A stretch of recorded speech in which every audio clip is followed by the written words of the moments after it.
આ ત્રણ જે સ્વરૂપ, ત્રણેય ભાઈ બહેનના સ્વરૂપ, તેને કઈ રીતે આપ પરિભાષિત કરશો, વ્યાખ્યાયિત કરશો ભક્તોની નજરેથી?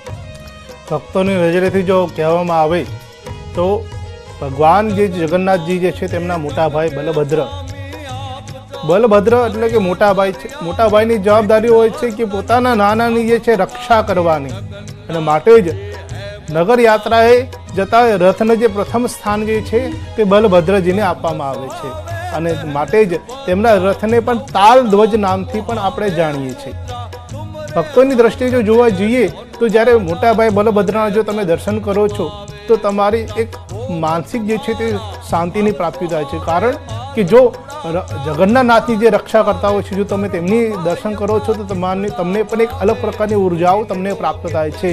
તમારું મન પ્રસન્નચિત રહે છે અને તમારા મનમાં રહેલા જે કે સંશય હોય છે તે દૂર થાય છે. બહેન સુભદ્રાજીના જ્યારે દર્શન કરે છે, તેમના રથના દર્શન કરે છે તો પદ્મધ્વજ નામથી આપણે જાણીએ છીએ, અને તેમના દર્શન કરવાથી એક ભક્તોમાં જે છે અલગ પ્રકારની જે છે તે એક સ્મિત હોય છે, એક આનંદ હોય છે, અને તે આનંદ જે છે તે શબ્દોમાં નથી વર્ણવી શકતા. કારણ કે બહેન જે છે, બહેનના દર્શન કરીએ છીએ તો એક પ્રકારનો એક આનંદ હોય છે. ઘર પરિવારની અંદર રહેલી નાની મોટી સમસ્યા હોય છે તે દૂર થાય છે, અને ઘરમાં એક એકતાની જે ભાવના જે છે તે જાગૃત થાય છે, અને માટે જ તેમનું દર્શન કરવું ને એક અનેરો એક મહત્ત્વ છે. અને માટે જ આજના દિવસે તો એક શ્રેષ્ઠ દિવસ બને છે જ્યારે જગન્નાથજી જે ત્રણેય લોકોના નાથ છે, 14 લોકોના જે નાથ છે, તેમની આજે રથયાત્રા અંતિમ જે છે તેમનો રથ રહેવાનો છે, અને તેમને અલગ અલગ પ્રકારના રથના નામથી આપણે પણ જાણીએ છીએ. જે છે કે નંદી ઘોષ છે, ગરુડ ધ્વજ છે, તો અલગ અલગ પ્રકારના નામથી આપણે જાણીએ છીએ. અને તેમના દર્શન કરવાથી જન્મો જન્માંતરના પાપોનો નાશ થાય છે.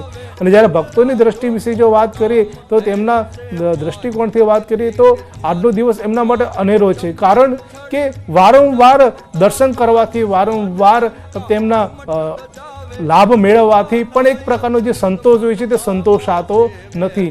જેટલી વાર ભગવાનની સાથે રહીએ તેટલો જ આનંદ કરીએ. કે જેમ ગોપીઓ જે છે તે ભગવાન શ્રી કૃષ્ણની સાથે રહેતા હોય છે, રાસલીલા જે છે તે કરતા હોય છે, તોય છતાં તેમનામાં જે છે એક પ્રકારનો જે સંતોષ છે સંતોષાતો નથી.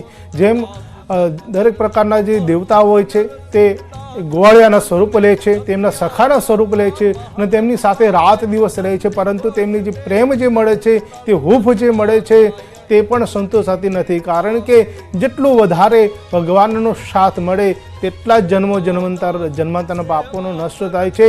કહેવાય છે કે આ ત્રણેય રથના જો દર્શન કરો છો અથવા તેમને રથના દર્શન કર્યાની સાથે જો તમે સેવા કરો છો, તેમાં ભાગ લો છો, તો તમને પુનઃ જન્મ મળતો નથી. મનુષ્ય જન્મના જે બંધનમાંથી તમને મુક્તિ મળે છે, અને કાળમાંથી કે જે સમયકાળ જે છે તેમાંથી તમને મુક્તિ મળે છે, અને ભગવાન જે જગન્નાથ છે તે વૈકુંઠ ધામની પણ તમને પ્રાપ્તિ થાય છે, અને પછી ફરીથી તમને પુનઃજન્મની પ્રાપ્તિ થતી નથી.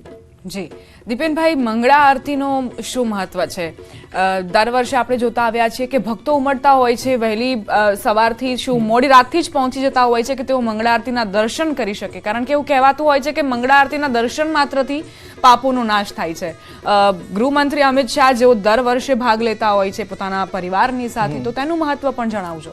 તેનું પણ મહત્વ ખૂબ જ શ્રેષ્ઠ અને ઉત્તમ છે કે જ્યારે ભગવાન રાત્રિકાલ સમય દરમિયાન જ્યારે શયન કરતા હોય છે અને જ્યારે સૂર્ય ઉદય થવાનો હોય છે તે સમયની પહેલાં ભગવાનને જે છે તે જગાડવામાં આવે છે, અને ભગવાનની સામે એક શ્લોક કહેવામાં આવે છે કે ઉત્તિષ્ઠ તુષ્ટ ગોવિંદ ઉત્તિષ્ઠ ગરુડધ્વજ ઉત્તિષ્ઠ કમલા કાંત મંગલાય ત્રિલોકનાથ. હે પ્રભુ, તમે જાગૃત થાવ, તમે શયન નિંદ્રામાંથી, યોગ નિંદ્રામાંથી જાગૃત થાવ, અમને દર્શન આપો. ત્યારે ભગવાનની સેવા પૂજા કરવામાં આવે છે, અને તે જ સેવા પૂજાને કહેવાય છે મંગલાચરણ.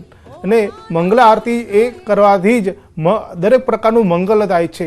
અને માટે જ્યારે પરિવાર સાથે ભગવાન જગન્નાથજીને આપણે મંગલા આરતી કરતા હોય છે તો તમારા જીવનની અંદર તમામ પ્રકારની સમસ્યાઓનો અંત આવે છે, અને ભગવાન જે છે હંમેશા મંગલ કરે છે, અને માટે જ તેને મંગલા આરતી પણ કહેવામાં આવે છે. અને આ આરતી કરવાનું પણ એક વિશેષ મહત્વ છે.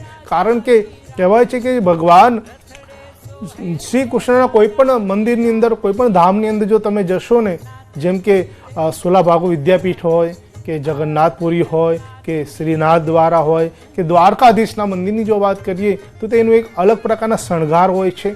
ત્યાં એક બાળ સ્વરૂપ રાખવામાં આવે છે અને બાળ સ્વરૂપની જેમ ભગવાનની સેવા પૂજા કરવામાં આવે છે અને ભગવાનની મંગળા આરતી કરવામાં આવે છે અને તેથી જ તેનું એક વિશેષ મહત્વ બને છે.